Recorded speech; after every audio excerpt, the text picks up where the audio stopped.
novo, mais um episódio do Pod Esporte começando. Pod Esporte, que é um podcast original aqui dos estúdios da Olá Podcast. Se você ainda não conhece, por favor, vai lá e conheça www.olapodcast.com. E, você vai ver lá a quantidade de episódio que tem, de programa que tem, muita coisa legal, muita coisa bacana. Então, por favor, dá uma olhada lá.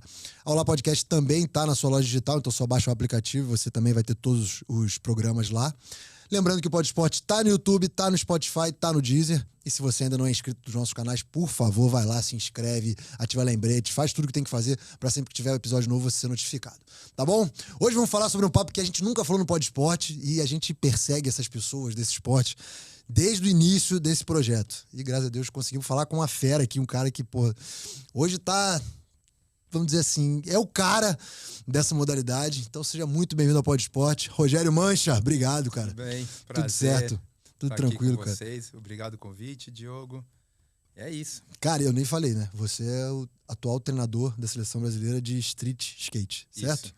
Pô, e aí, cara? Primeiro que assim, não é você é o atual, mas vem... Desde que esse projeto se tornou olímpico, desde que o skate se tornou olímpico, você vem à frente desse projeto, né? Inclusive com as medalhas, participação direta nas medalhas de Tóquio.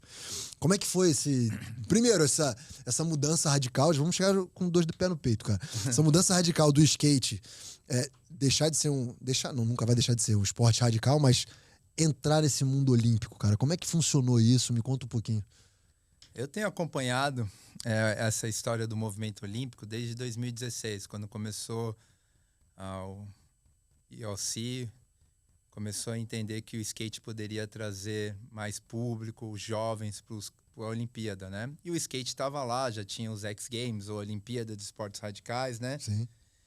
E o Comitê Olímpico Internacional percebeu que talvez o skate seria esse atrativo para os jovens, né? E eu já ouvia, tinha amigos mais envolvidos na parte mais burocrática do skate, a gente sempre foi parceiro da CBSK, da Confederação Brasileira de Skate, eu estava num furacão do skate, eu era um hub de todas as informações, eu via cada vez mais o skate se aproximando da Olimpíada, assim, né? Lógico que eu via a Olimpíada, eu sou um amante do esporte, assim, meu pai sempre me deu um background legal de esporte, de gostar de muito esporte, eu sempre gostei muito de esporte, né? Então eu sempre assisti a Olimpíada, eu sempre gostei da Olimpíada, eu falava, pô, que legal. Eu não via como uma situação muito estranha o skate estar na Olimpíada, porque até aquele momento a gente já tinha grandes campeonatos de skate, era só, simplesmente pegar esses grandes eventos de skate e pôr dentro do cenário olímpico, só que aí a gente ia ter, em vez de defender as marcas, os nomes, né, a gente ia defender a nossa nação. E ao mesmo tempo, o skate, desde que eu comecei a andar de skate em 85, ele já conseguia andar sozinho, já que ele não tinha ajuda do governo, já que para muitos ele não era considerado esporte, o skate foi andando sozinho. Então, e por uma situação muito ímpar, o Brasil se tornou um grande núcleo dos melhores skatistas do mundo. Por quê? Por que se tornou, você acha que o skate no Brasil teve esse boomzaço, assim? Não sei, não dá para entender. Talvez como o skate europeu, né? O skate europeu, ele sempre foi dependente do skate americano. O skate nasceu nos Estados Unidos, então os Estados Unidos tinha suas indústrias, seus campeonatos, seus atletas, os seus skatistas profissionais, as revistas, tudo do mercado de skate acontecia nos Estados Unidos. E por uma questão de mercado, marcas americanas vendiam na Ásia, na Europa. Então o que acontecia nos Estados Unidos refletia na Europa. Por uma barreira econômica, importação, a gente sabe como era nos anos 80, até a liberação da importação, essas situações, né? O Brasil não tinha acesso a material importado, a revista de fora, a essa troca de skatistas americanos vir para o Brasil. Era tudo muito mais difícil, tudo era muito mais caro, né? Uhum. Então, os brasileiros imaginavam que o skate era assim na Califórnia e transformava isso numa visão própria aqui no Brasil. Então entendeu? você criou esse mercado interno forte. Lá nos Estados Unidos se usa Vans, eu preciso criar um tênis para skate. A indústria, o Brasil criou a sua indústria. E ao mesmo tempo que criou a sua indústria, precisa de uma revista, precisa de um campeonato. Então o Brasil começou a criar seus ídolos internamente. Nem todo mundo nos anos 80 conseguia pagar, sei lá, caríssimo numa revista Thrasher. Uhum. A Europa era fácil, você assinava, chegava em casa, fita, VHS. Era difícil ter um videocassete, né? Então, essa situação economicamente entre a Europa e a Ásia era mais fácil. Então, você via as grandes empresas americanas, Power Peralta, que tinha o Tony Hawk para a Europa, vender shapes na Europa, na Ásia, Japão. Os caras lá já entendiam o negócio como também comercial, né? Então... Mas era mais barreiras econômicas, Entendi. políticas que a gente tinha, né? Eu comecei com 9 anos. Então, o Brasil tinha esse mercado. Se você tem esse mercado, você precisa criar revistas, campeonatos para sustentar esse mercado. Então, a gente foi criando nosso próprio mercado. E a gente foi criando nosso nicho aqui. Pô, legal, nunca tinha parado pra pensar. E eu não sei, tem a relação também da determinação. Sei lá, brasileiro é bom com o esporte do pé, skate. E não saber o que acontece muito lá, barreira, não tinha internet, a gente foi criando nosso mercado. Então, o Brasil já tinha essa situação com o skate. A gente criou nosso mercado aqui, os Estados Unidos tinham o seu mercado. Mais para frente, a gente se cruzou, o Brasil começou a ir para os Estados Unidos, os skatistas brasileiros começaram a adentrar o mercado americano, e aí a gente ficou esse grande nome. O gigante, né? Gigante, assim, você é brasileiro, então você é bom no skate. Porra, que legal. Mas o público, de forma geral, não entendia isso. Falava, skate é skate. Não tinha skate todo dia na Globo ou em outros canais. É meio marginalizado, né? Ele era, mas sempre foi. Se analisar, o único esporte olímpico que está na Olimpíada, que foi proibido, foi skate. O skate foi proibido aqui em 1989, 90, em São Paulo. O Jânio decidiu, a prefeitura de São Paulo ficava no Ibirapuera e a Marquise sempre foi o palco do nascimento do street skate, existiam os Ibira Boys, então acho que um dia ele tomou uma skateada e a gente sabe que ele era bem excêntrico, e falou, a partir de amanhã eu vou proibir o skate no Ibirapuera. E a galera brigou com ele, falou, agora a partir de amanhã eu vou proibir o skate no Ibirapuera e na cidade de São Paulo. Então eu comecei andando de skate com o meu pai me ajudando e falando, pai, só tem um detalhe, eu não posso andar na rua porque é proibido. O futebol, o tênis... Cara, eu não sabia disso não, foi proibido. Não é? Pensa assim, é um esporte que foi proibido. Mas, indo mais à frente, né, o skate continua acontecendo. Pra gente, cada vez mais skatistas americanos indo para os Estados Unidos, fazendo carreira, que nem o Bob, que foi o primeiro brasileiro que abriu para muita gente. E, pô, tá legal o skate. Eu ganho dinheiro com o skate. Talvez eu não ganhe dinheiro, assim era a nossa ideia, que um jogador de futebol ganha. Mas os skatistas estão comprando casa, vivendo fora. Então, assim, ando de skate no Brasil, meu sonho é ir para fora. E fora, eu digo, Estados Unidos é o hub para o mundo inteiro. Consequentemente, isso evoluiu ao longo das décadas. Quando o skate chegou na Olimpíada, eu falei, mas para que eu preciso da Olimpíada? Eu já ganho se eu correr... E outro, o skate nunca foi muito conectado com o campeonato. Isso era um pensamento da comunidade toda. Pra quê ir pra Olimpíada? Até hoje, a gente tem duas situações no skate. A gente tem o skatista da Olimpíada, que tem seus patrocínios, que anda na rua, e tem o skatista core do street, que anda na rua, faz vídeo, sai na internet, tem um estilo legal e vende muito produto. E que nem tem interesse em estar na Olimpíada. Não tem interesse, tem ótimos patrocínios de marcas grandes, que nem Nike, New Balance, Esportiva, tem tênis assinado. É como se tivesse um Michael Jordan assinando um tênis pela Nike, ele não participou da NBA. Não, ele não joga na NBA, ele joga aqui na quadra de fora, mas ele não quer jogar na NBA, não, ele prefere jogar na quadra. E isso acontece. Então, na época que veio a Olimpíada, esse mercado core do skate já acontecia, os caras ganhavam muito dinheiro, todo mundo tinha campeonato da X Games, tinha Street League, pagava, sei lá, $200 mil, e todo mundo acontecia. E o Brasil já tinha 45 títulos mundiais até a Olimpíada. Tinha um monte de skatista.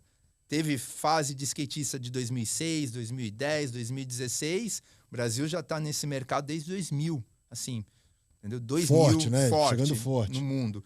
Se pegar mesmo, desde 97 tem muito skatista brasileiro viajando, né? Tendo patrocínio das grandes marcas americanas, marcas de skate. Logo depois entrou as marcas esportivas, entenderam o conceito do skate.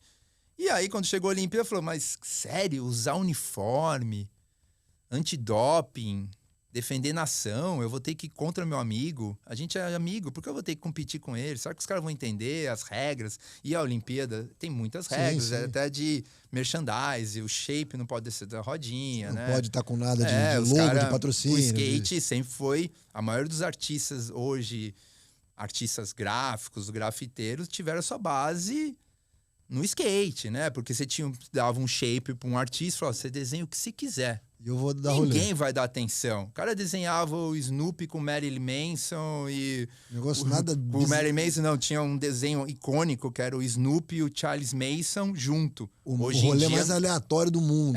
punha uma folha de maconha e ninguém tava nem aí, porque ninguém ia dar atenção. Vocês viram que tem no desenho do Shape?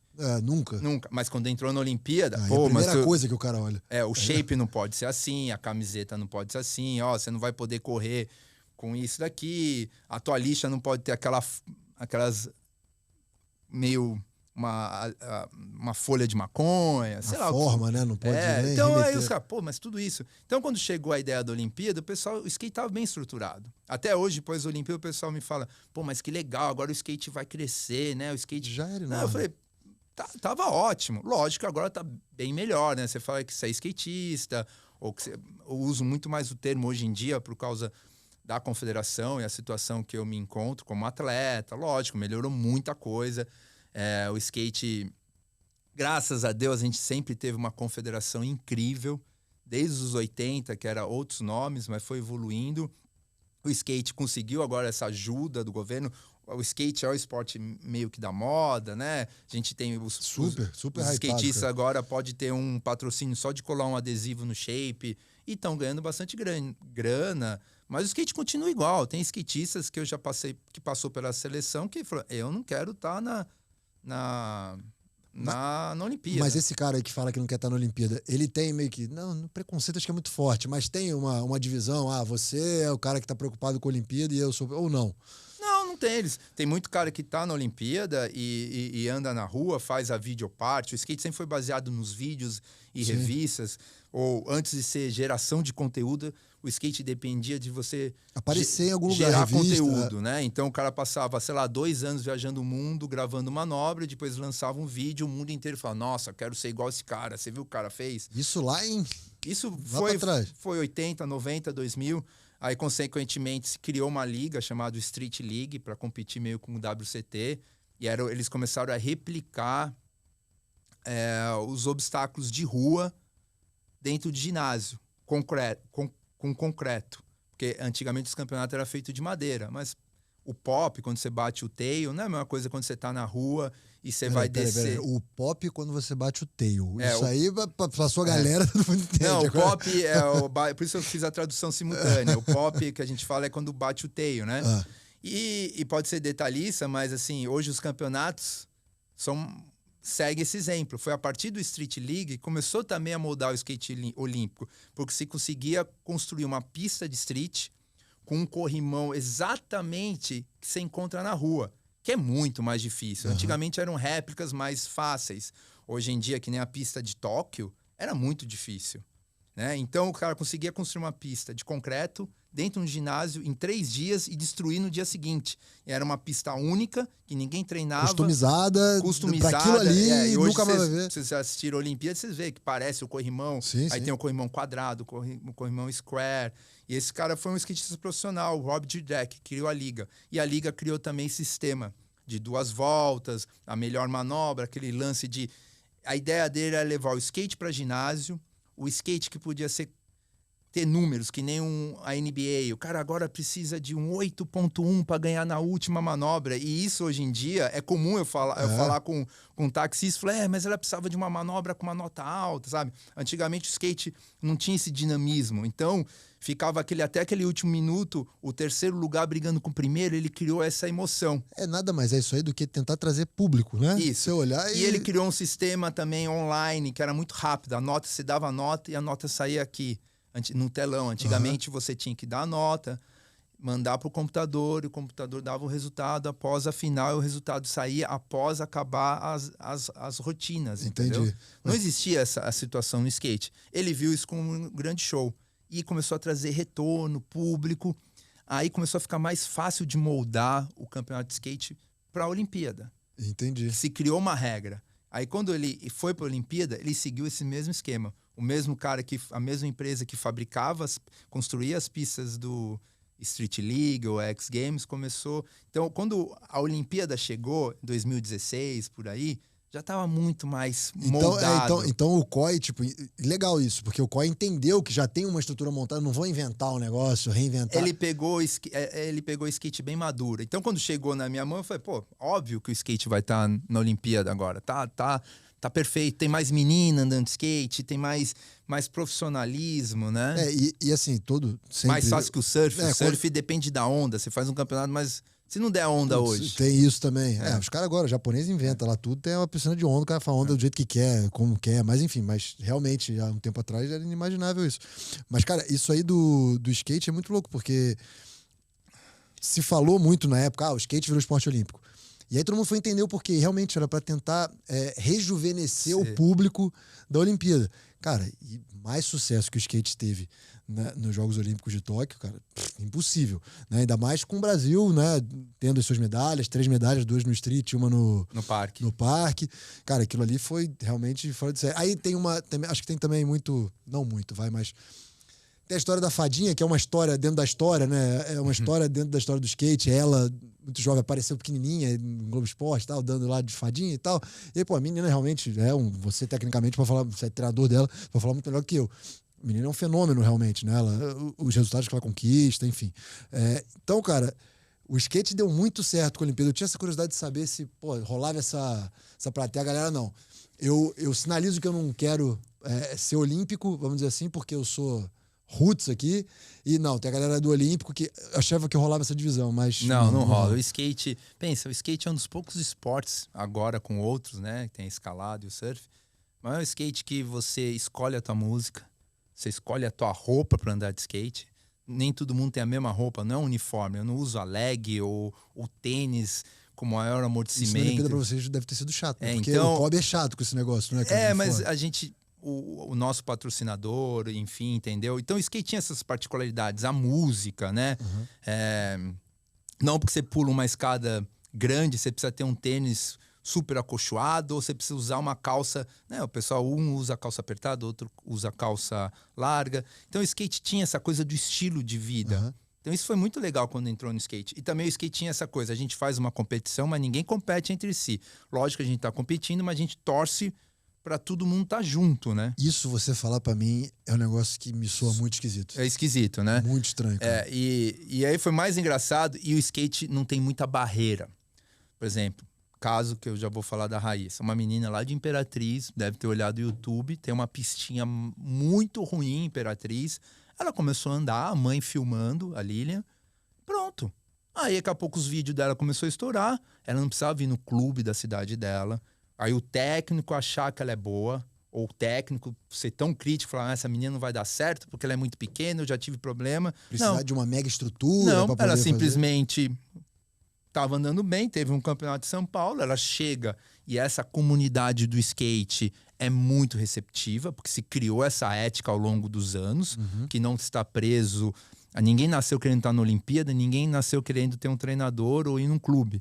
Então ela foi bem recebida, andou, ganhou, pronto, entendeu? Não teve uma barreira de o treinador cortar ela. Nem precisa de muita coisa, né? Tipo, Exato. Você precisa de um skate e da pista. Exato. Então o skate é muito mais fácil. A barreira de entrada, por exemplo, você não vai jogar bola numa quadra e vai cruzar o Neymar no final de semana jogando bola. Mas você pode ir em qualquer pista aqui, você vai cruzar ou um skatista olímpico, ou um dos melhores skatistas do Brasil andando na pista ou na rua. A comunidade é muito fechada. E vai entrar uma criança lá e vai aprender e o cara respeita, porque foi criado essa ética no skate. Então as barreiras com os ídolos e com esses degraus são menores, né? Então a gente chegou lá na Olimpíada sendo a gente mesmo, né? Isso foi muito... E o skate foi muito louco, porque eu não imaginava. Logo quando eu cheguei da Olimpíada, eu peguei um Uber, assim, 2 dias depois, eu falei, pô, tava rolando a Olimpíada ainda, a gente voltou antes, né? Aí falou, pô, tá legal, né? Eu falei, você acompanhou o skate? Aí o cara falou assim, acompanhei. Eu falei, eu também, fiquei assistindo à noite aqui em São Paulo, né? Eu tava lá, né? Aí falou, mas sabe, o cara, um senhor falou pra mim, um senhor mais velho mesmo, assim, devia ter uns 60 e poucos anos, 70 mais. Falou, pô, mas Acho que o treinador viajou, cara. Ele devia ter falado pra fazer aquela manobra que ela ganhava. Eu falei, nossa. Brasileiro é foda, né? Aí eu falei, agora o skate tá grande, cara. Agora tá grande. Porque eu fico imaginando, o dia que ele entrar numa rodinha e virar aquele assunto onde todo mundo entende de futebol. É isso, cara, é isso. E agora, lógico, a gente já entende, mas a fadinha, a Raíssa, ela é um fenômeno. Né? Ela tem técnica, ela veio do nada. Do nada. Ela tá com quantos anos, mas? 15, acabou de fazer. É 15. Aí você fica pensando quanto tempo ainda tem. Carisma, o skate. Eu fico imaginando assim, ela tem 15 anos, já foi pra Olimpíada, tá indo pra próxima. Tá no auge, mas ela tem ainda 15 anos e ela evolui. Ela ama skate. A família dá um help incrível. Isso é fundamental. A família é muito legal lá, sabe? Então eu não sei aonde vai parar isso, mas eu sou fã, assim, cada vez que eu vejo ela, assim, eu falo, meu Deus, cara, o nível. Eu, do meu lado aqui, eu sei que eu só vou aproveitar e ver a evolução, ver as medalhas chegando, e você do seu lado acho que é só, né, ir ajustando, lapidando, modelando. Ela, realmente, quando as pessoas me perguntam como é a Raíssa, eu falo... Eu já tô no ponto de falar, nossa, e aí, Raíssa, tudo bem? Já tô até, sabe, dá vergonha, porque ela é muito boa. Muito, legal, muito boa. Que legal. Ô, Manche, deixa eu falar, você foi pra algum X Games ver, competir? Não. Numa época eu tinha uns convites de X Games, mas eu tava machucado. Uma outra vez me chamaram pra um X Games no Brasil. Eu falei, não quero ir pra um X Games, prefiro andar na rua. Eu mesmo já me alimentando desse próprio mercado de skate. Entendi. Né? E aí você viveu os Jogos Olímpicos. Você sente... Você conseguiu sentir assim, a atmosfera olímpica? Por que eu tô te perguntando isso?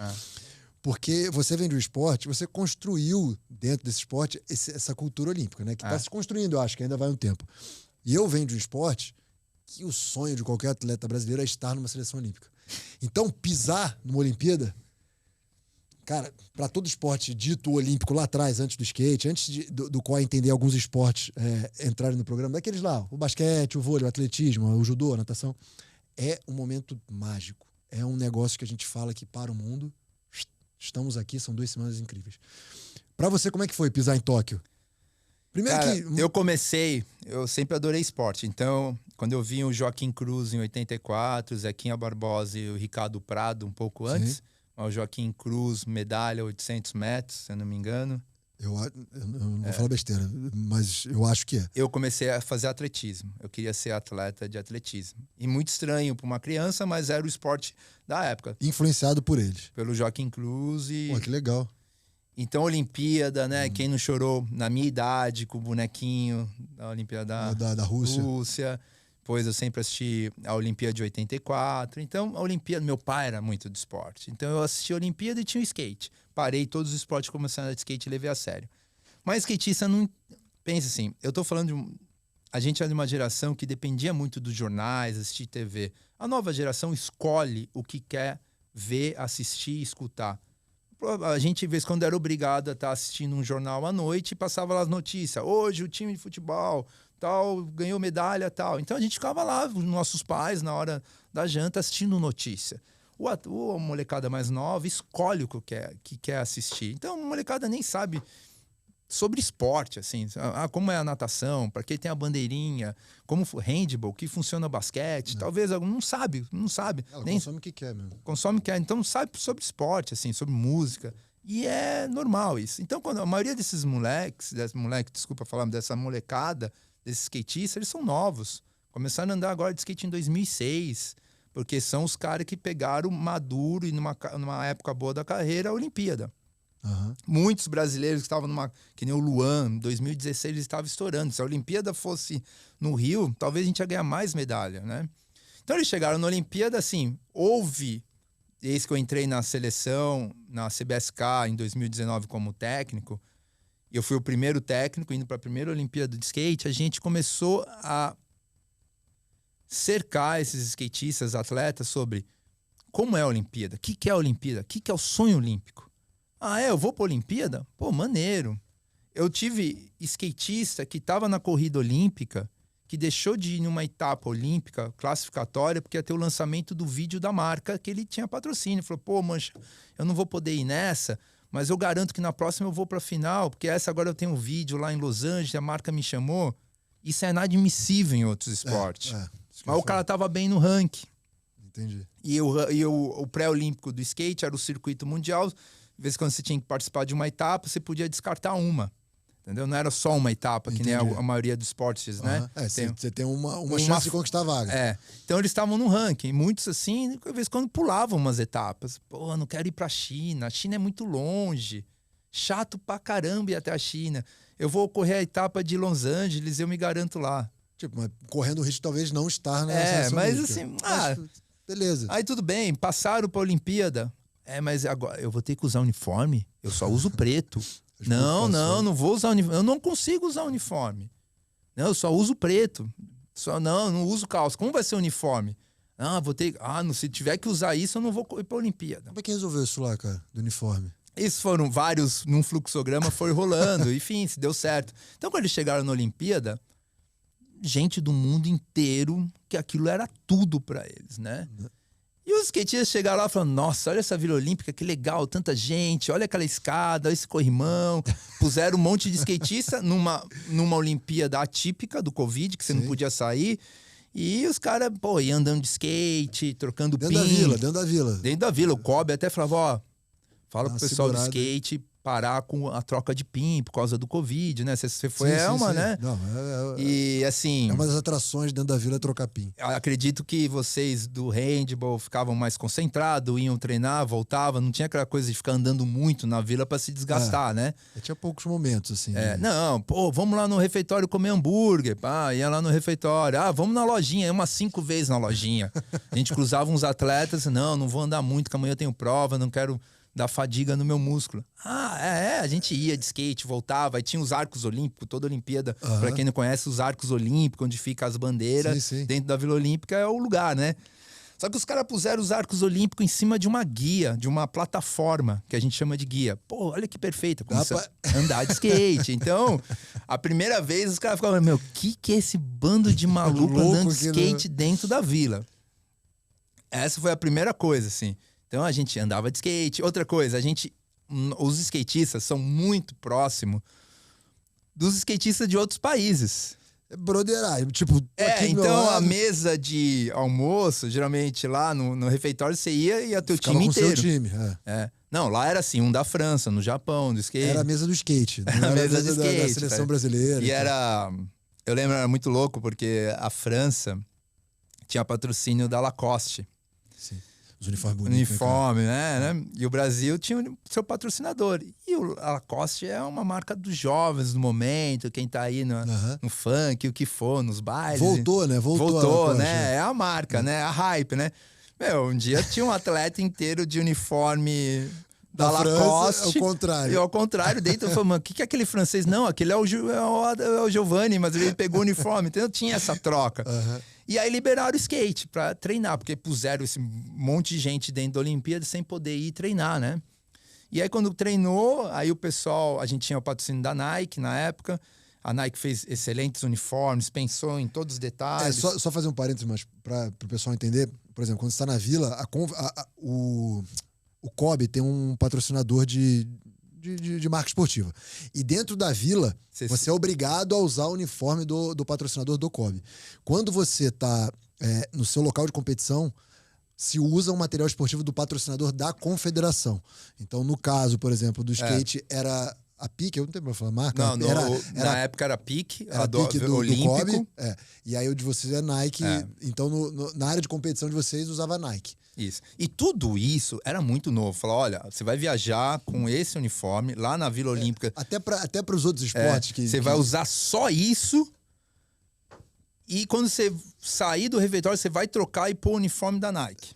E muitos atletas, skatistas, eles têm patrocínio de marcas concorrentes. Mas eu vou ter que usar essa marca, mas meu tênis e meu shape. E até chegar de janeiro, que você tem 6 meses antes para mandar para o Comitê Olímpico o shape que você vai usar. A gente teve um caso de um atleta que mandou um shape, né? E o cara falou, olha, o shape é legal, mas era um cogumelo alucinógeno, né? Aí voltou. Aí o atleta falou, mas, era só um cogumelo bonitinho assim.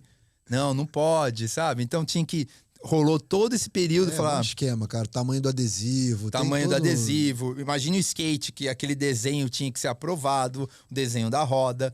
Aí, skatista só usa fone, aí não quiseram aprovar o fone, aí liberaram o fone, porque escuta a música aqui. Fica no fone, entendi. Tem toda essa coisa da cultura. Sim. Aí, o capacete, eram várias regras que a gente pegou, a gente meio que pavimentou. E aí, quando chegou lá na Olimpíada, a galera começou a ver a galera de skate, uniforme, e aí os resultados começaram a vir, aí o pessoal começou a conhecer a fadinha, explodiu muito, cara. Explodiu tudo, cara. Mas a galera não entendia. Eu lembro muitas vezes, assim, a galera tava lá e falava, é sério? Mas me conta aí, como você treina? Né? Falava o pessoal da natação, eu acordo de manhã, 5:30 da manhã, nado sei lá quantos quilômetros. 5:30 da manhã?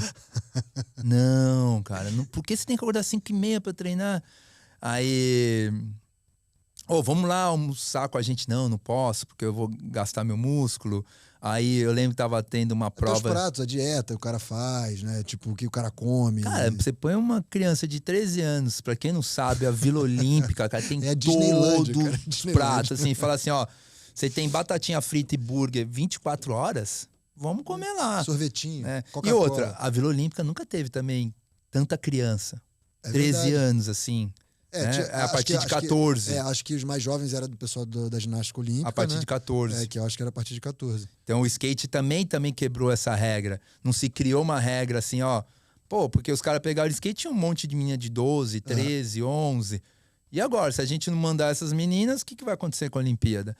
Então tinha essa situação mesmo, assim, de começarem a ver uma menina tão pequenininha, a Raíssa era tão pequenininha na Olimpíada, junto com um monte de gente. E era tão pequenininha, assim, e fez o que fez, né? Fez o que fez. Eu acho que essa é a grande parada, porque se passasse, a menina pequenininha tá indo pra aprender e tudo... Não, mas ela chegou pequenininha e saiu gigantesca, né, de tudo que fez. Eu lembro que a gente chegava dos ônibus, né, porque você tem a vila fechada, aí você pega os ônibus pra competição e quando voltava, formava um corredor, assim.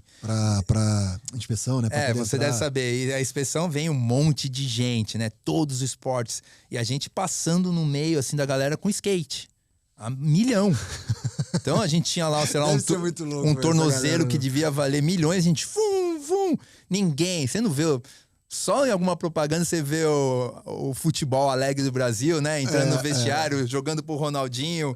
Aí bate a bola pro gaúcho dentro do aeroporto. Aquela propaganda, acho que é Total 90, era da Nike. Isso, da Nike. Só vê naquele comercial. O skate, todos levam o skate na mão. Então eles andam de skate no aeroporto pra chegar no gate. Bota dentro do avião. Chega na Olimpíada andando de skate e manobrando. Então, assim, qual esporte que você vê o cara lá fazendo embaixadinha pra entrar? Não. Cara, então a cultura acho que é muito legal. Eu acho que essa mistura, acho que o Coy acertou muito, né? E, que bom pro Brasil. E a competição, que nem eu te falo, no skate, assim, existe isso. Você não compete. Você compete pro cara fazer o melhor. Isso é muito maluco. E assim, eu te falo 100%, mano. É tão intrínseco na cultura que o cara não consegue dentro da mente. Assim. Dá pra ver. Eu mesmo, eu falo assim...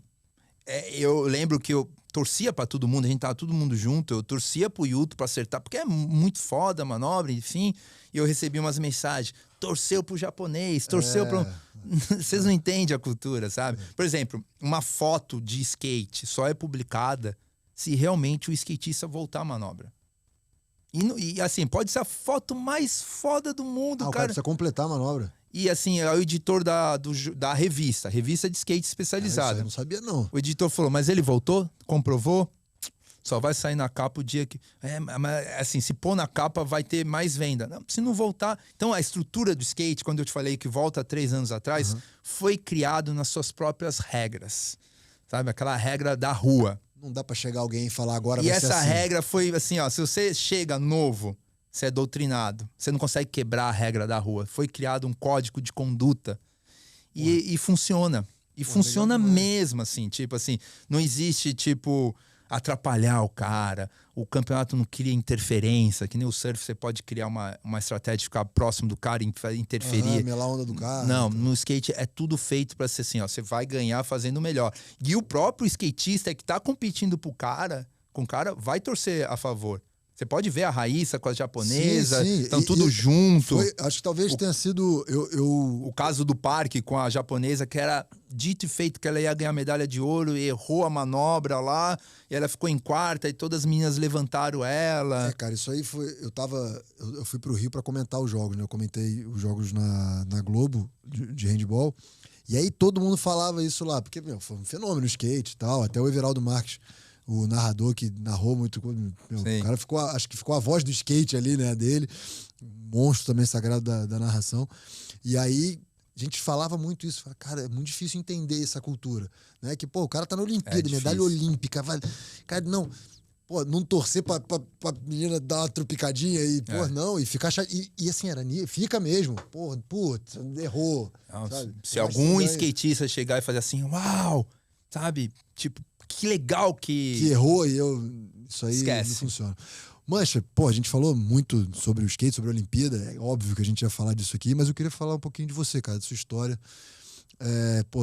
Já deixou muito claro aqui que você quase que um dinossauro do skate, né? Lá do começo, né?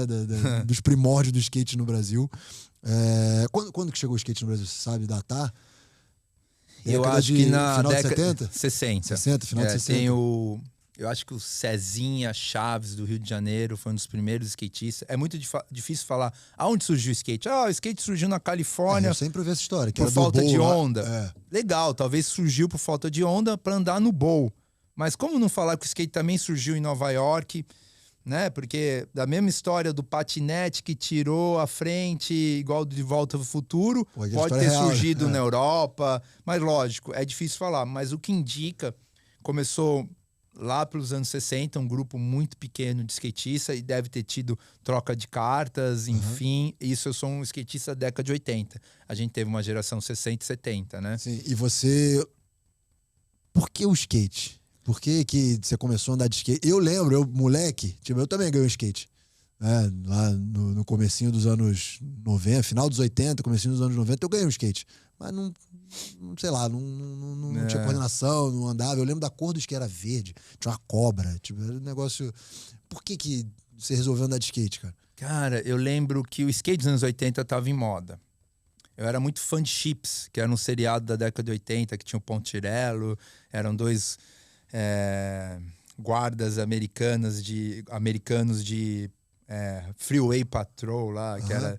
E era uma série que bombava. Eu lembro uns episódios, eles estavam indo atrás de um skatista que era de uma gangue e tava roubando. E aí teve uma cena ele andando numa pista assim, eu falei, uau, que louco isso, que legal. Era uma criança, né? Ainda conectado com os esportes tradicionais. Mas o skate estava em alta. Tinha skate, tinha a equipe da Powell Peralta, Tony Hawk, os caras... Lance Mountain, que eram os grandes nomes do skate mundial no filme Louca Academia de Polícia 2 e 3, que também era um auge esses filmes na década de 80 pra criança. Louca Academia de Polícia era animal. Você tinha que ir no cinema, era um cinema lotado, e quando você via aquela cena de skate, você falava, descendo estacionamento, as ladeiras. Aí eu falava, cara, que legal isso, o cabelo. Eu sempre fui uma criança muito fechada, muita dislexia, mas muito sonhadora, assim, aquele skate, né? O fato de ver alguém subindo em cima de uma prancha. E era uma criança muito, muito fechada no meu ambiente, com Playmobil, filmes. Meu pai sempre me apoiando em tudo. Era bom em esporte. Meu pai apoiando em esporte, eu era bom. O futebol me conectava. Eu era bom no futebol naquela época. Qualquer esporte que eu fazia naquela época me conectava. Natação e atletismo, eu tinha esse sonho. Uma vez, numa casa de um primo mais longe, assim, de 2º ou 3º grau, ele ganhou um skate. E a gente tava no Natal, sabe? E tava todo mundo brincando de Playmobil, assim, sabe? Brinquedinho, comandos em ação, G.I. Joe. Ele ganhou o skate e nem ligou. Eu olhei aquele skate azul, um skate de supermercado, simples. Falei, cara, que legal aquilo lá, né? Eu fiquei olhando, aí Natal passou, meu pai falou, o que você vai querer, né? Pai, eu quero um skate. Meu pai olhou pra mim, mas por que um skate? Porque eu quero um skate. Aí meu pai tentou dar outras opções mais legais, assim, tipo, vou te dar um... Mais legal, acho que ele achava mais legal, né? Pra você acho que na época era um Fapinha, lembra? Que era aqueles carrinhos, não sei se era tipo um mini bug de criança. Era dar pra uma criança um carrinho, sabe? Era tipo o sonho. Eu falei, não, eu quero um skate. Meu pai me deu um skate, cara. Ele foi comigo na loja, comprou um skate.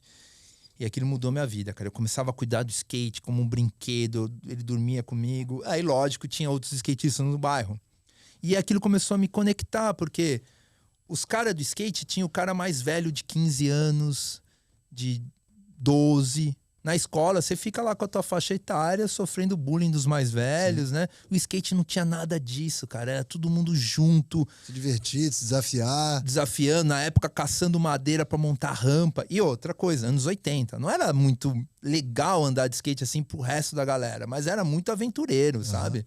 Era a época do skate e a época do BMX. Pra quem assistiu o filme ET, muito. né? Extra Light, descer os morros. Então, você andava de skate, você tinha bicicleta. Mas eu achava que a bicicleta era muita competição, porque você tinha que largar, pular os negócios e ganhar. O skate não tinha. Você fazia o seu rolê, fazer sua manobra. Cada um fazia sua manobra junto e todo mundo comemorava junto. E isso era legal. Não era uma competição, era tipo uma exibição.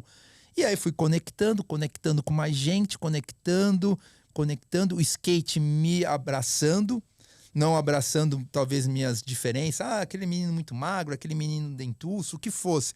Pô, você anda de skate, legal. Você encontrava alguém no bairro que andava de skate, já era. Era o que você fazia, não era o que você era, né? E abria um novo mundo. Aí o cara trazia uma revista que o irmão ganhou e falava, não, você sabe que tem o desenho do skate. E o skate tava em moda nos anos 80. Aí meu pai me levou numa skate shop. Aí eu falei, nossa, tem tudo isso de skatista em São Paulo? Eu tinha visto uns 20, mas eu sabia que tinha muito mais. E aí foi conectando.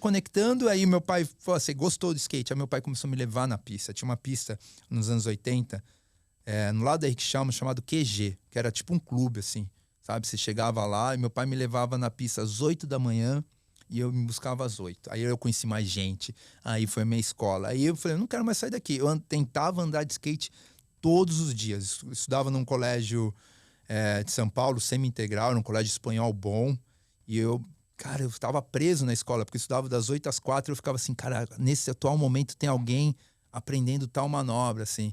E meu pai sempre esteve comigo. Meu pai me levava na pista, ficava comigo na pista, virou meu treinador, escrevia carta para a escola falando que eu tinha que fazer um tratamento dentário, mas na verdade eu tinha que andar de skate. Pô, pai parceiro da porra. Meu pai era campeão, assim. É uma época que eu quebrei o dente mais velho, assim, já era anos 90, eu quebrei o dente, aí foi melhor. Aí eu tinha álibi pra cartinha do dentista durante 6 meses. Porque eu estudava das 8 às 4, entendeu? Nossa. Cara, e Mancha, deixa eu perguntar, você... Pô, beleza. E o skate me pegou, assim. Então, aí foi, lógico, a história é muito grande. Foi evoluindo, comecei o meu patrocínio, competindo, anos 80, virei destaque nos 80. Peraí, o que foi?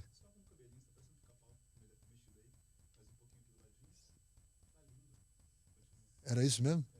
Nossa senhora. Desculpa, viu, gente? Meu cabelo. Vou falar com a maquiagem depois. Desculpa. Beijo.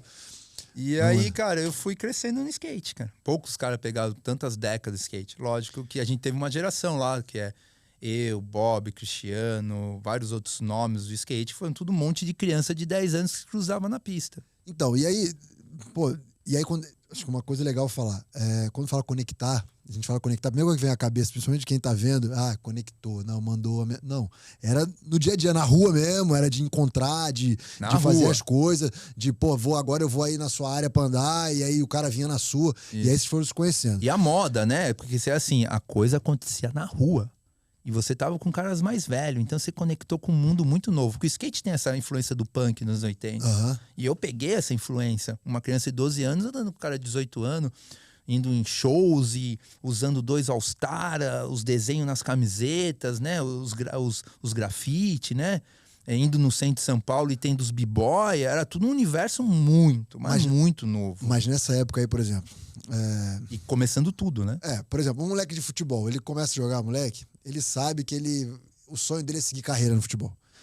Galera do skate, tá? Você, começou no skate, se encontrou ali, tudo que você fazia era envolvido relacionado ao skate. Tudo. Aí chega naquele momento de, fazer faculdade, preciso ganhar vida, preciso, ganhar meu troco, fazer minhas coisas.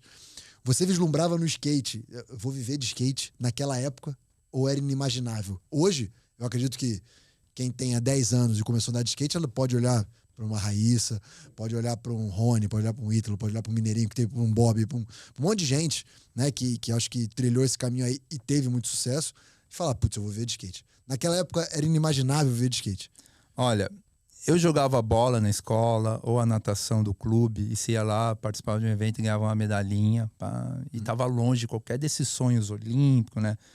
Aí com skate, eu comecei a andar de skate em 85, 86, com 2 anos arranjei um patrocínio.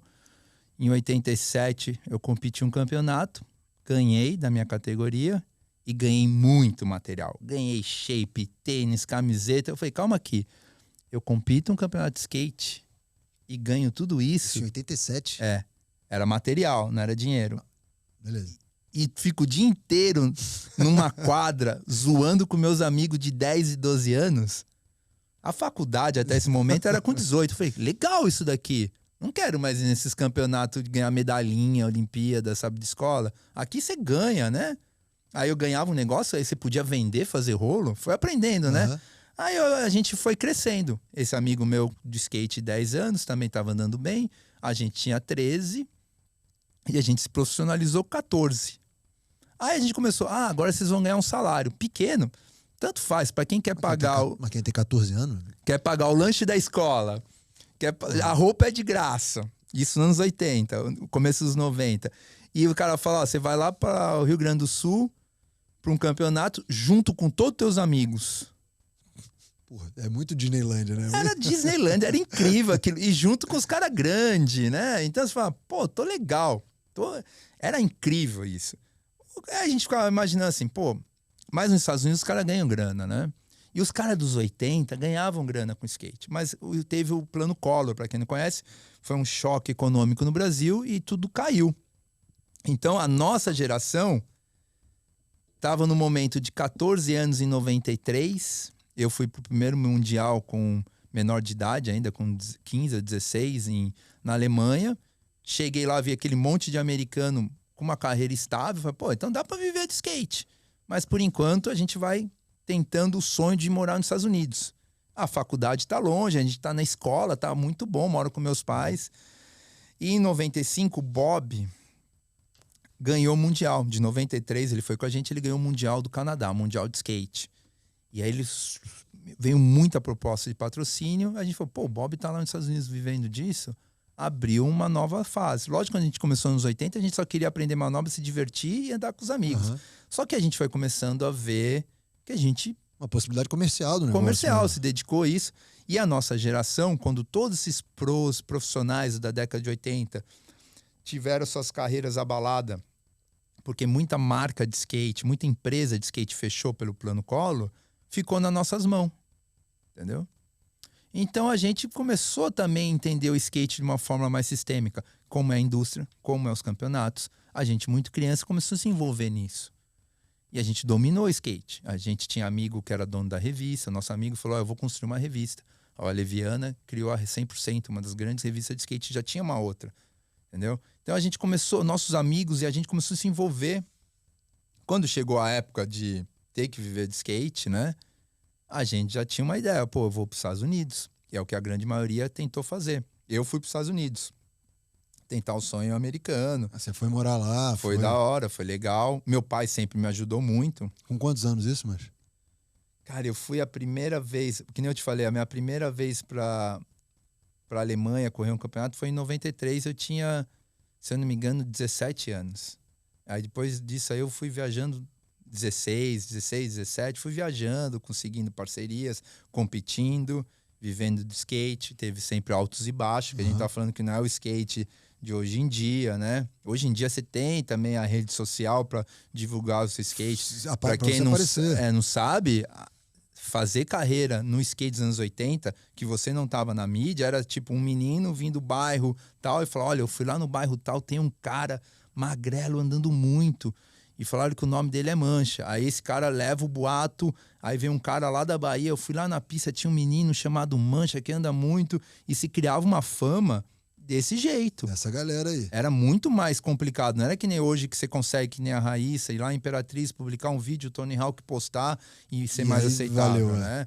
O skate era proibido, que nem eu falei, o skate era marginalizado, os campeonatos eram mal feitos, entendeu? Você andou no lugar, o negócio era mato. A gente construiu muita coisa. A galera dos 80 foi mais difícil ainda, construiu, e a gente chegou aos 90 e construiu uma nova cena, que é a cena que trouxe um sucesso pro skate, né? Foi onde a gente começou a morar fora, não só eu, como outros skatistas, começou a ser reconhecido nos Estados Unidos, no mundo inteiro, construiu um nível de skate brasileiro que virou uma bandeira de qualidade para o mundo inteiro. Então, os gringos endoidam com o brasileiro, né? Foi construído a partir dos anos 90, que eles até chamam de geração Dirt Money, que existe um documentário, quem quiser assistir, procurar Dirt Money Skate, é um documentário que explica essa nossa geração que a gente construiu.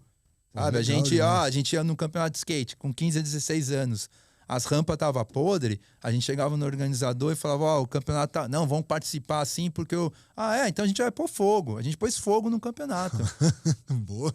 Pôs fogo, não é brincadeira. É pra construir o negócio direito, cacete. Hoje em dia você não consegue fazer isso, mas foi um pouco dessa atitude dos 80. Dirt Money mesmo, dos meio 80. punk, meio... E assim, era um monte de moleque de 13, 14 anos, sem nada a perder. Eu sempre tive uma educação muito boa, assim, meu pai me pôs em uma boa escola, eu era um menino que tinha tudo para seguir carreira fazendo faculdade, fui estudar depois, mas quando chegou o momento de faculdade, meu pai investiu muita grana em mim para ir estudando, em colégio bom em São Paulo, eu falei, pai, eu quero ir para os Estados Unidos andar de skate. E eu fui para os Estados Unidos com, sei lá, $80. Uhum. E você fez faculdade de quê, Monte? Depois de viver toda essa carreira de skate, aí eu fui fazer marketing, fiz um MBA em gestão, fui procurar cursos, porque a minha carreira foi andando de skate, trabalhando com skate. Eu fui envolvido no skate em todos os setores. Eu fui manager de marca, eu fui team manager, eu fui juiz, eu fui locutor, eu fui skatista profissional. Aí na minha cabeça ainda eu continuo sendo, sabe? É muito difícil isso, de deixar de ser o atleta do negócio. Então você viveu sua vida inteira dentro do nicho skate, né? 100%, ativismo mesmo.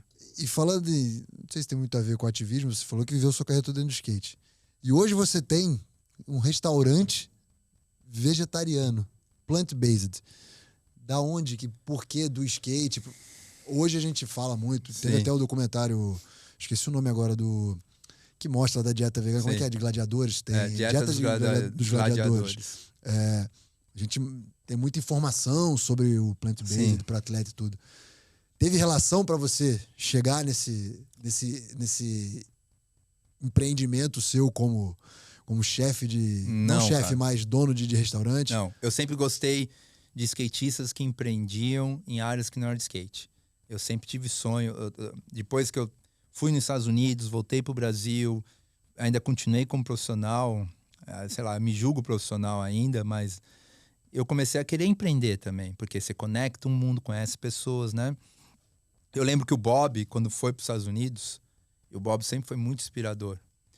Ele virou vegetariano. Isso em 1900 e bolinha. 1998. E a gente foi correr um campeonato na Europa em 1999. Ele já tava, né? E ele tava nessa coisa assim, tipo, sou um atleta profissional, faço yoga, minha alimentação, muito conectado com o mundo digital. O Bob foi o primeiro, vamos dizer assim, quando eu falo atleta, entenda, tipo, atleta na concepção da preocupação com extra, não só em andar de skate, mas com alimentação, com preparação física, com blá blá, com yoga. Com muita coisa, assim. Não só, mas com ele business, foi o primeiro, ele foi... de entender a imagem dele, como faturar, como ele foi vender. O pioneiro. Você acha que ele foi o pioneiro? Ele foi um dos grandes nomes, assim. Muito inteligente, sabe? Educação americana, de sucesso, menino inteligentíssimo, né? E não foi na escola a base dele, foi autodidata, sabe? Uhum. E ele tinha uma filha chamada Lotus, e a gente viajou, e eu pedi um macarrão à bolonhesa, porque era o mais fácil de pedir, ele pediu uma lasanha e veio carne. E ele ficou tirando a carne, fazendo um monte de presunto. Eu falei, cara, que cara chato. Agora que ele é o melhor do mundo, ele tá chato, sabe?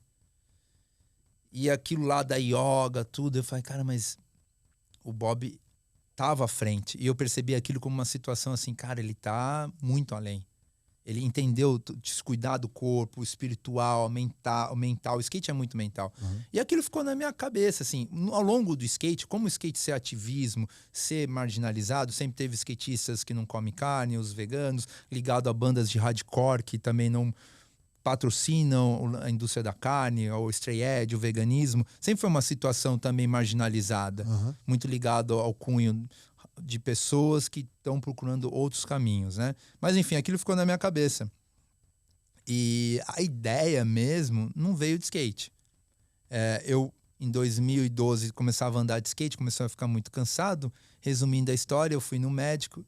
Até esse momento eu só tratava de artrose no joelho, era o meu grande lance, artrose no joelho, cuidar da artrose e andar de skate até os 70 anos, né? Aí o médico falou, olha, você tem uma pequena proteína na urina. Eu falei, cara, proteína na urina, tranquilo, talvez seja porque eu tô tomando muita vitamina. Aí foi estudar, o cara falou, olha, vou ser sincero com você. Você tem uma doença autoimune no rim. Caceta.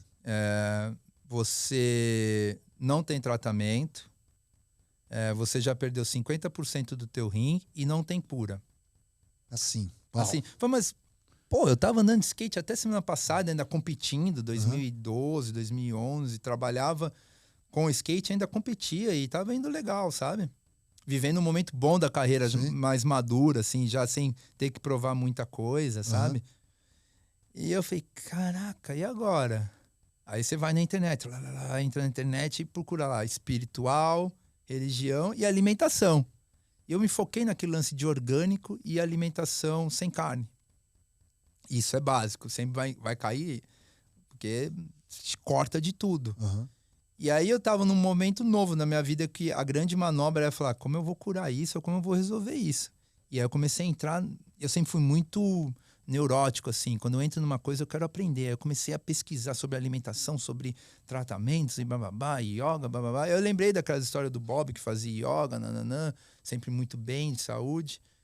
E aí minha esposa, para não ficar fora disso, começou a cozinhar também sem carne. Ela viu que era melhor. Até então vocês, tipo, comiam... E o médico falou assim para mim, cara, você pode... Eu fui em vários para falar, tá todo mundo errado, doutor. A vida inteira eu falei, não pode andar... não pode andar de skate aqui, você não vai ganhar dinheiro com isso, isso é uma brincadeira, não vai dar certo. Eu falei, o cara falou que não tem cura...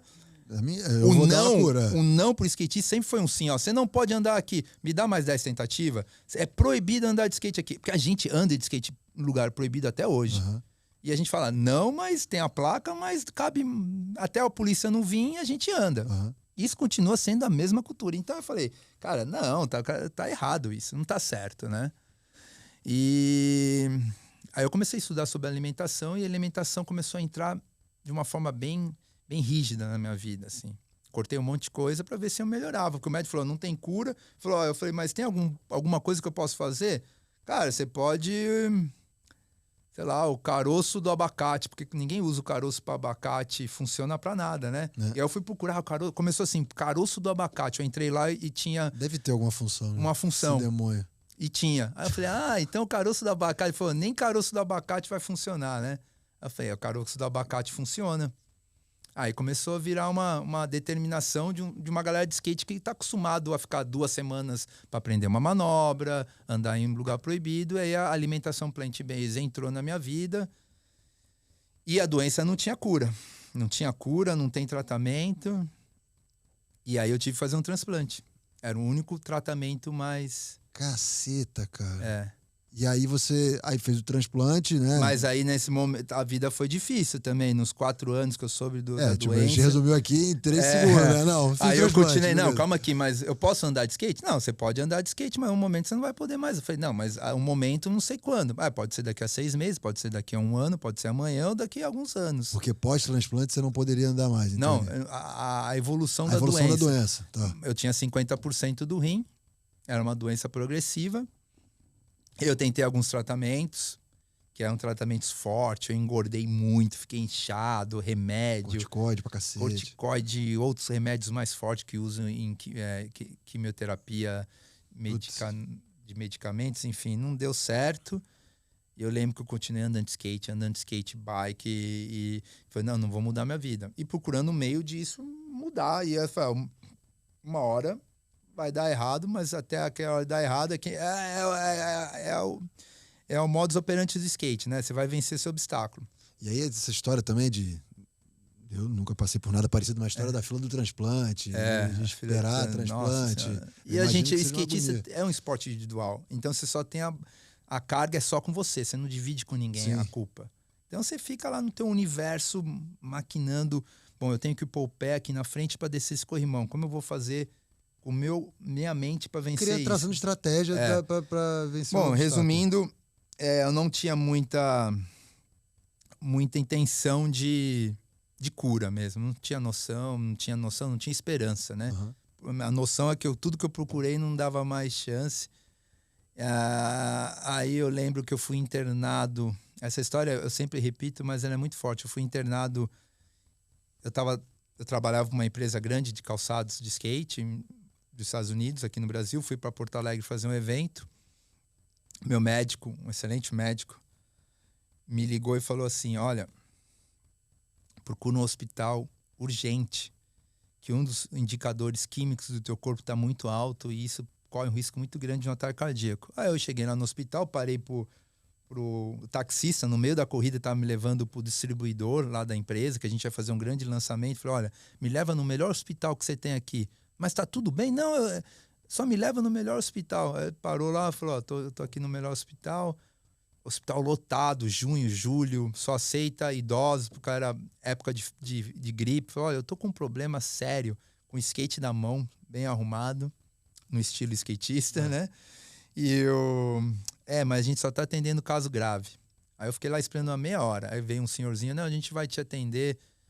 Aí fez o elétrico, falou: nossa, teu caso é grave. Me puseram lá 3 dias lá na enfermaria lá, com a maquinazinha do eletro e o coração batendo muito baixo. E tava passando a Olimpíada. 2016, era agosto. Aí volta aquela pergunta. Eu tava assim na cama e falando assim: bom, o skate já tá na Olimpíada, já tá conversando, o Bob foi em umas reuniões. Eu já sabia tudo isso, porque a gente tá lá. Eu fui um dos poucos caras que viveu 3 décadas no skate, trabalhou com skate, fez tudo. Pô, quer saber? Eu vou melhorar dessa porra toda aqui e vou ir pra Tóquio assistir. Caralho, que foda, cara. Vou assistir a parada. Assistir. Só pra, tipo, ter uma motivação pra sair daquele momento e, sei lá, enganar o próprio cérebro. Criar uma falsa sensação que vai dar certo, né? E aí melhorei, liguei pra minha esposa super medo, assim, ela falou... E nessa época, a minha esposa falou: pô, se eu fosse o mesmo sangue que você, eu doava. Tentava fazer o teste de... Porque, para quem não saiba, quem tem doença renal, existe a possibilidade de doação intervivos. Você não precisa de 2 rins, só de 1. É uma das poucas doenças que dá essa possibilidade. E a minha esposa falou assim... Cara, ela achou um documento e falou: meu sangue é igual ao teu, dá para eu fazer parte disso. Cala a boca. E aí a gente tava fazendo os exames e o médico falou assim: cara, você só precisa fazer um exame, que é o de compatibilidade. Mas a gente não fez de compatibilidade. O sistema de doação no Brasil é muito sério. Você tem que fazer inúmeros exames. E a Camila, minha esposa, estava fazendo exame de sangue, exame de... Todos... sei lá, exame de unha cravada tem que fazer. Se algum der errado, você não doa. Além do exame psicológico. Mas falando: vocês não fizeram o exame de compatibilidade? Se fizer o de compatibilidade e não der, vocês não precisam perder tempo fazendo tudo isso. Aí o médico falou: em teoria deveria ser o primeiro a se fazer. Primeiro. Mas ele falou: não, doutor, relaxa que vai dar compatível. O doutor deve ter olhado e falava assim: dois loucos. Você é louco, nem entre irmãos dá compatível muitas vezes, né? E a gente voltou, falei: Camila, vai ter que fazer esse exame, mano. A gente foi num lugar de genético fazer o exame, vai a família inteira. Quando algum tem 5 irmãos, a compatibilidade mesmo, DNA, genes, é melhor. A gente foi lá, high stake. Uma galera... Sozinho. Só os dois? Só nós. Eu não tenho irmão, meu pai era doente, minha mãe também, eu não tenho familiar, eu não tenho primo, eu não tenho... eu e minha esposa só. Se não fosse a minha esposa, eu e a fila. Pra quem não sabe, a fila é grande, enfim. Chegamos lá, fizemos o exame, acho que deu errado o primeiro, a mulher chegou, a gente tava saindo e falou: tem que repetir. Falei: puta, repetimos, né?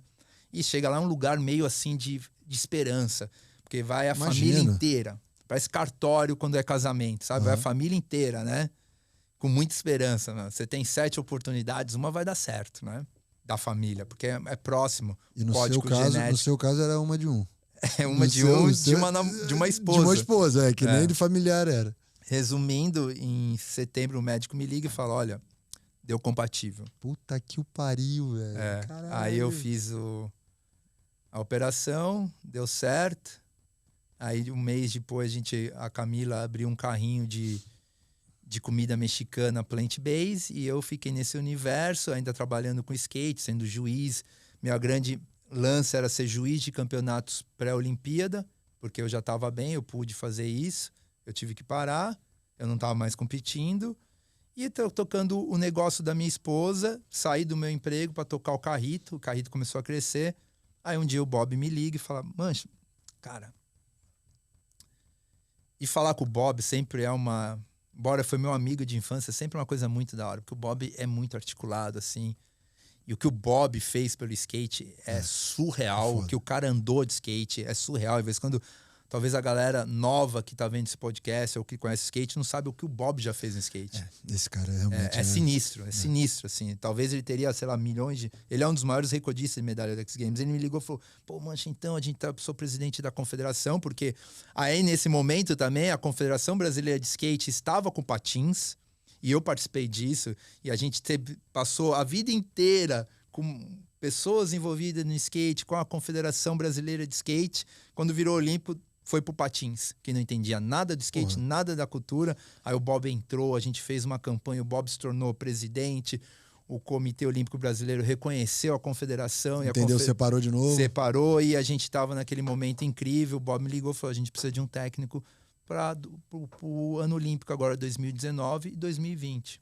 Caralho, então aquilo lá que você achou que era só para enganar o seu cérebro... E aí quando você fez a primeira pergunta, como foi essa história de entender a Olimpíada, sabe? Foi muito nesse... entendendo esse contexto pessoal seu, esse contexto porque que você vivia quando eu pessoalmente. fiquei nesse hospital, só passava, eu tava com a TV ligada na Sport TV e só passava a Olimpíada, e eu não conseguia mudar. E eu fiquei vendo a Olimpíada e eu amei aquilo, porque... Pô, só via cara bom, a felicidade, a disputa. Era... Caralho, que jogada pro universo, cara. E aí rolou. E também veio o Covid, que aí se tornou mais um vilão no meio, na minha doença, sendo imunossupressor. Você fez o transplante no final de 2016, setembro de 2016, né? E Covid de 2020, pô, muito recente. E quem faz um transplante tá sempre lidando com a incerteza. Porque você faz exames, tem a rejeição. No meu caso, pode vir a volta da doença também, porque são duas coisas diferentes. Eu tenho uma doença que continua aqui e eu tenho a rejeição do órgão. Então, você sempre está fazendo... Você não faz plano, né? Você não faz plano. Eu vivo o dia a dia. Quando chegou a Olimpíada, eu tinha que fazer planejamento para daqui a 2 anos, daqui a 1 ano. E eu vivo o dia a dia, sabe? Difícil planejar, né? O futuro quando você tá assim nessa situação. Né? Eu vivo na minha rotina, exame de 3 em 3 meses, ainda era muito novo, assim. Então eu tava feliz. Pô, por enquanto eu tô ótimo, posso andar de skate, posso fazer tudo, vou malhar, eu sempre fui um cara ativo, correr, academia, enfim. E aí quando veio a Olimpíada, pô, vou pra Olimpíada, do nada vira o ano Covid. Trava tudo. Trava, medo da doença, voltou tudo. Mas não tem a vacina, talvez não vai todo mundo. Meu médico não me liberou para viajar por causa que eu posso pegar o Covid. Então foi uma doideira, sabe? E aquela ansiedade também. O Covid foi uma situação muito ímpar e diferente para muitas pessoas no mundo. Né? Cada um viveu de uma maneira, enfim, né? Enfim, aí foi uma jornada até pisar em Tóquio e falar, uau. E assim, para chegar em Tóquio, por exemplo, você foi para a Olimpíada. Pô, cheguei, conquistei a vaga, tô indo pra Olimpíada, né? Vou. E viver aquela... Você tinha o lance de fazer exame de 3 em 3 dias. Por causa do Covid. Pode ser que teve Covid e vai embora. Não... aconteceu isso com uma menina da Holanda, ela tava lá na Vila Olímpica, pegou Covid, tchau. Então você, imagina, você treinou... Você tá vivendo, mas não tá vivendo aquilo ali. Pode ser a qualquer momento alguém tire de você. É muito estranho isso. E não era uma Olimpíada... Então quando a gente pisou na Olimpíada, primeiro dia... Estamos aqui o primeiro dia, segundo dia. Lógico, os jovens talvez viam isso tudo diferente, né? Mas na sua situação, cara. A minha situação, doença, eu lembro, com a responsabilidade, responsabilidade, um monte de coisa, planejamento. Eu não queria deixar ninguém na mão, sabe? Preocupação. Muito legal, cara. E assim, cara, uma história única, de um momento único, que são os Jogos Olímpicos, de uma maneira mais única ainda, porque foi tudo que você viveu. Acho que você começou contando como foi a história do skate para a Olimpíada, mas a gente não tinha o seu contexto pessoal. Acho que a história fica muito mais bonita, né? Com todo e um contexto muito legal, assim, o processo evolutivo da Confederação Brasileira de Skate. Estamos juntos, todo mundo junto nesse aprendizado, criando processos, né? Para entregar um trabalho muito bem feito. Eu acho que a cultura, que você sempre bateu muito forte aqui na tecla falando da cultura. Pô, a gente é preocupado com a comunidade, a gente, o cara caiu, a gente quer levantar o cara, quer ajudar o cara, todo mundo. Eu acho que isso, corporativamente, dentro da confederação, ajuda demais, cara. Ajuda demais, porque é pro bem coletivo. Né? Pode ser que um dia o skate tome proporções muito maiores do que é hoje, que é gigantesca, e comece a ter alguma coisa de um olhar, sabe, mais no umbigo. Mas eu acho que essa parte da comunidade, né, de como funciona a cultura do skate, ajuda muito. Foi um olhar também muito profissional, porque a gente chegou na Olimpíada já tendo base em outros esportes. São os skatistas, os atletas chegaram com médico, com fisioterapeuta, com psicólogo, uma infraestrutura incrível, centro de treinamento, procurando pistas no mundo parecida para ser da Olimpíada. Então a gente viajava para as competições, eu peguei o skate, aonde a gente chegou a botar fogo na rampa porque não queria, ou xingar o juiz ou bater no juiz, para viajar com o médico, com o fisioterapeuta, com a psicóloga, com a chefe de equipe, tudo isso. Com toda uma estrutura olhando para o skate. Só para o street, ainda tem a categoria parque. Então a gente chegava na competição, o skatista tinha o fisioterapeuta, tinha o psicólogo, o médico, a chefe de equipe, né? Geralmente o Duda também, presidente, ia com a gente, ia muita gente envolvida, sabe? Pô, então, ver a evolução, para quem acompanhou. Eu fui em 93, primeiro mundial, assim, sem estrutura nenhuma. Tipo, com skate na mochila e... Isso, e acompanhar esses caras com uma infraestrutura, podendo usar o aparelho do COB, poder fazer exames, a gente sentar e chamar um Cielo para falar, olha, na Vila Olímpica é assim. A gente começou a planejar os cenários para que eles chegassem lá e tivessem o melhor. Ah, vocês vão viajar a tal horário, por causa vão primeiro parar... A gente parou primeiro em Los Angeles para treinar. Então a gente planejou...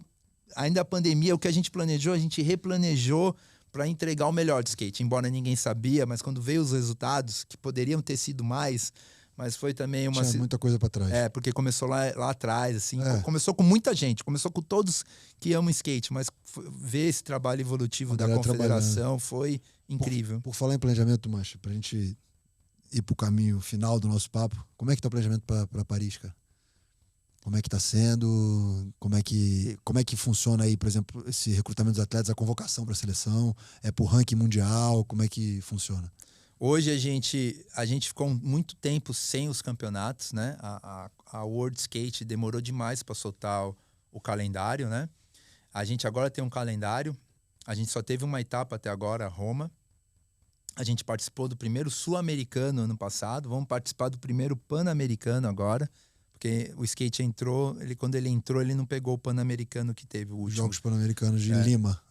Foi Lima, 19 Lima. E agora Santiago. Santiago. Então agora a gente tem um circuito provavelmente com 5 etapas até janeiro, pode descartar uma. Depois, hoje o ranking, só para ter uma ideia, antigamente até o ranking Paris, até o ranking Tóquio 2020, a gente tinha 100 skatistas disputando esse ranking. Hoje são 180. Eita! A adesão de países que não tinham skate cresceu. Um dos objetivos do COI também, que bom. Cresceu o número de skatistas também.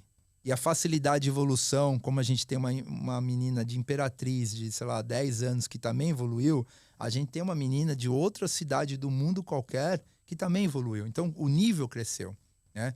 Se o skate já foi muito competitivo em Tóquio, ele vai ser mais em Paris.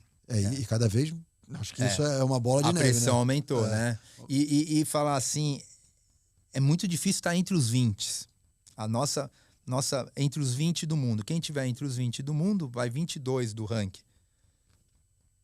Sempre tem aquele convite extra para um país de um continente que não estiver credenciado, que não estiver bem no ranking.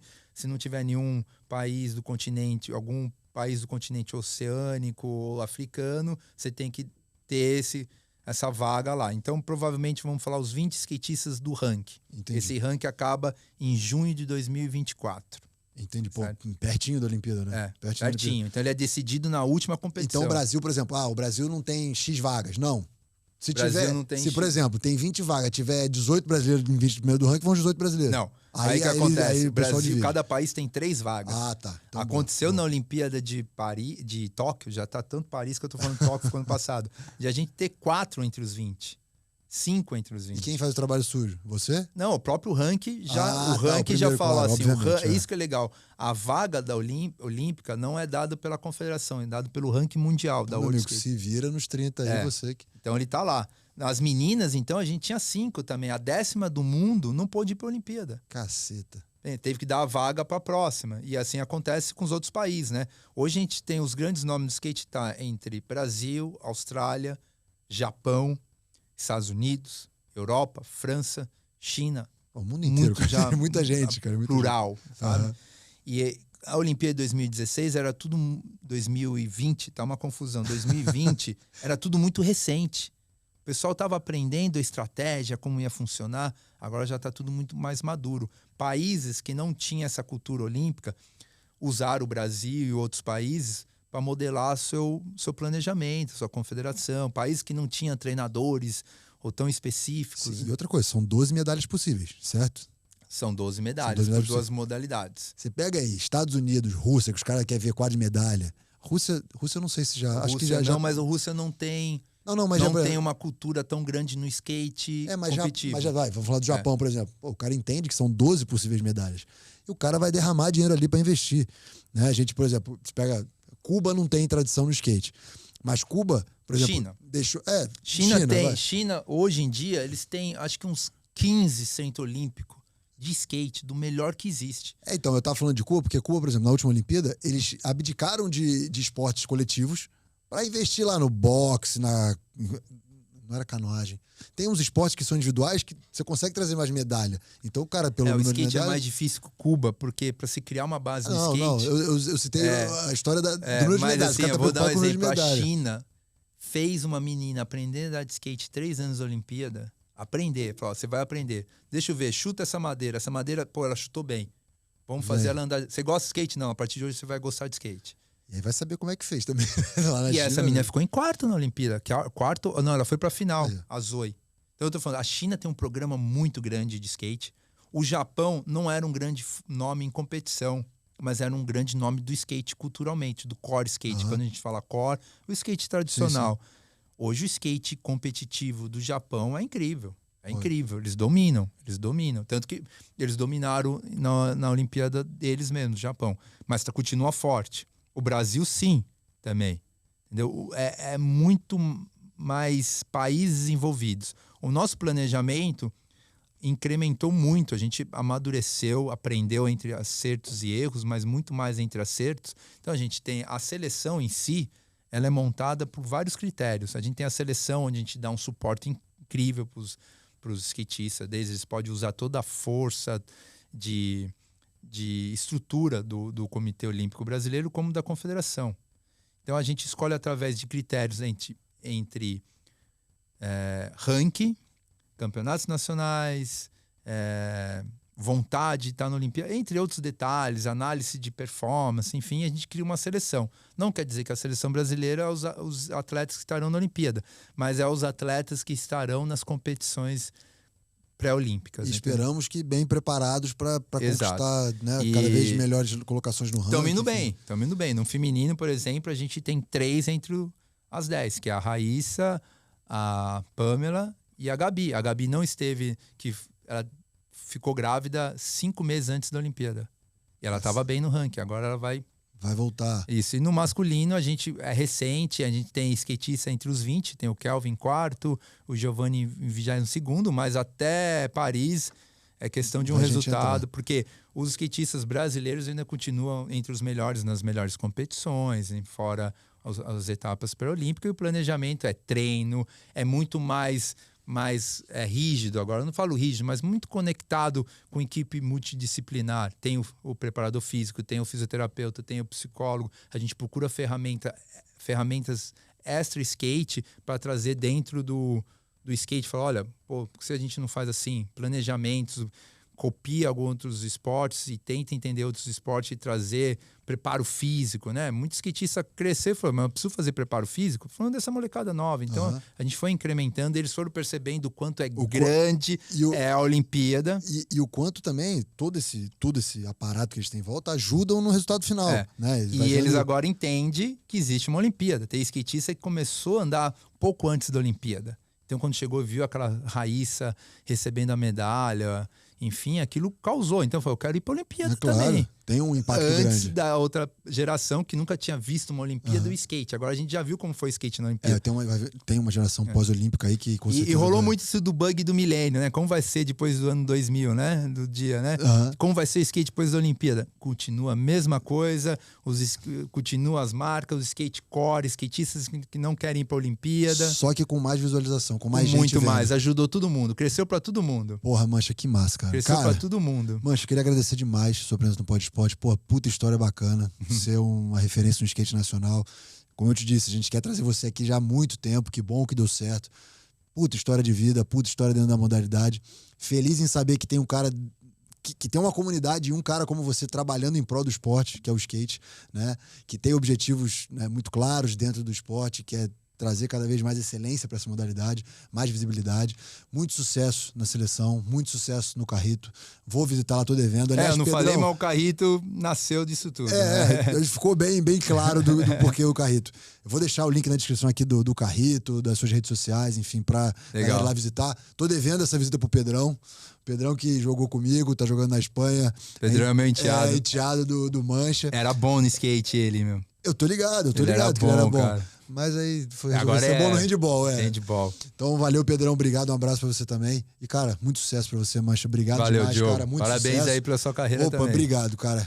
Quiser deixar um recado, eu deixo aqui todos os links na descrição aqui. O recado que eu deixo pra galera é: pratique esporte, ande de skate. Skate é legal, é receptivo. Quem tiver um filho e quiser pôr no skate, vai ser uma das melhores coisas. Se não for de skate, põe no esporte. Esporte é tudo. Boa, obrigado demais, tá, Mancha? E pra você que acompanha mais esse episódio do Pod Esporte, não esquece de se inscrever nos nossos canais, tá bom? Olá Podcast, Deezer, Spotify e aqui no YouTube. Espero que vocês tenham curtido demais esse papo, foi muito massa, valeu, um abraço, fui!